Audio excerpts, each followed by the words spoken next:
basketball season is winding down, and IU was in need of a few huge wins this week. For Hoosier Sports Nite, he's Chris Hopper. I'm Andy Tucholsky. Yeah, the Hoosiers knocked off Minnesota earlier in the week, but the big test would come on Saturday at Michigan State. Let's go out to the highlights.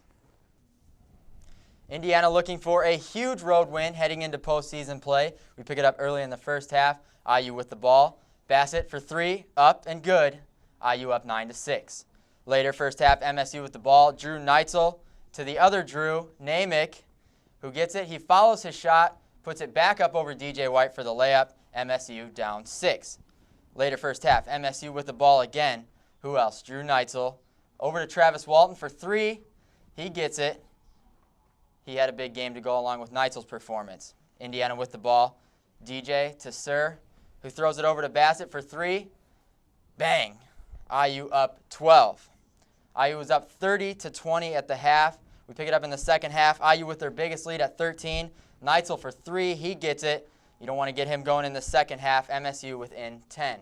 Later, IU with the ball. Bassett again. Nice little spin move over to Stemler, who hits the three. That's his first one in a long time. IU up 11.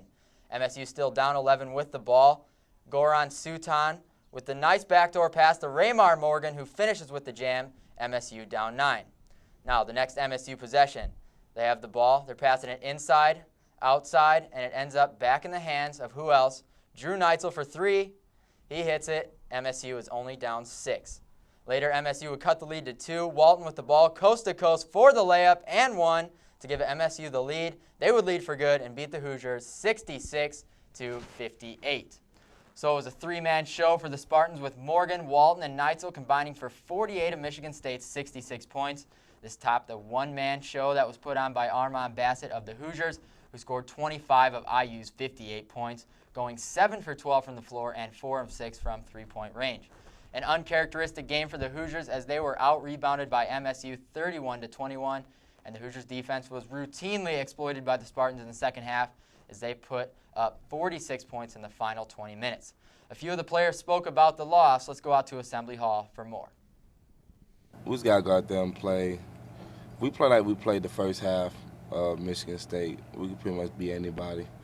And that's what we need to go out there with the mindset, put two halves together because, you know, we're totally two different teams from the first half of the Michigan State game to the second half. And if we could put the first half that we had together in two halves, everything else will take care of itself. And just focusing on the next team that we play. And we got 2 more games in the regular season that we have to get both these wins, and we got to find a way to get them. Yeah, I'm feeling okay. Nothing some eyes can't solve. Yeah, we played hard, I think, at Michigan State. It's unfortunate we couldn't get a win. But I think that we're all getting healthy and ready for our game on Wednesday. To Northwestern on tomorrow, play them on Wednesday. It's a must-win game, like you said. We got to find a way to win this game. And, whatever it takes, Coach say he doesn't care if we win by 1, 3, 20. We just got to go out there and get a win. After getting injured in IU's losing streak, Earl Calloway is sitting out for the Minnesota game. Early on, Ratliff passes inside to DJ White, who goes up strong against 2 Minnesota defenders to put Indiana on the board. Moments later, Wilmot hits the three to put the Hoosiers up 5-0 in the opening minutes. Minnesota's McKenzie, who used to play for Sampson in Oklahoma, nails the three to pull Minnesota within 6. Dan Coleman of Minnesota, the kid, he's got hoop dreams. He goes inside for the dunk. Coleman had a huge game for Minnesota with 20 points on the day. Armand Bassett gives them the shake and the bake before he passes to Roderick Wilmot, who nails the three at the buzzer, and all of a sudden everybody wants high fives. Second half we go. DJ White likes to move it when he's on the block. He gets back to work with a jump shot here, 2 of his 17 points on the night. McKenzie pulls up at the free throw line to sink the bucket. He had 20 points for the day. McKenzie pulls up for another three-pointer, and the Gophers are within 2, but the Hoosier men are not scared. Wilmot passes to a wide-open Joey Shaw for the three to help the Hoosiers pull away for the win. Good guys 71, bad guys 59 is your final in this one.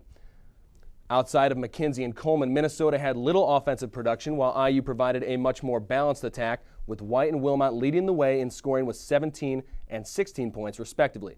IU was impressive on the boards in this one, finishing with a 7-rebound advantage, largely due to the 15 offensive boards they pulled down in the game. The Hoosiers were also protective of the ball on offense, committing just 7 turnovers in the game. Clint Ward had more. Let's go out to him. It was a true team win for IU, with 9 different players seeing significant minutes and all 9 players scoring as IU defeated Minnesota 71-59. Coach Sampson talked about how well his bench played, especially in the first half. I like the second half. I don't sit there and say, well, I'm going to play so-and-so this many minutes or this guy this many minutes. Guy's playing good. I'm not taking him out unless it's to rest him. So, but the first half that's when you get kids in the game. And sometimes the last 6 or 7 minutes, scoring situation dictates substitutions. But early in the game, it's good to get a lot of people in.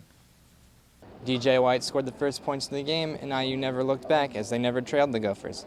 But Minnesota pulled within 2 in the second half, but the IU defense stepped up down the stretch. I think that Indiana picked up their defense. They played more physical. It looked like a Kelvin team would look.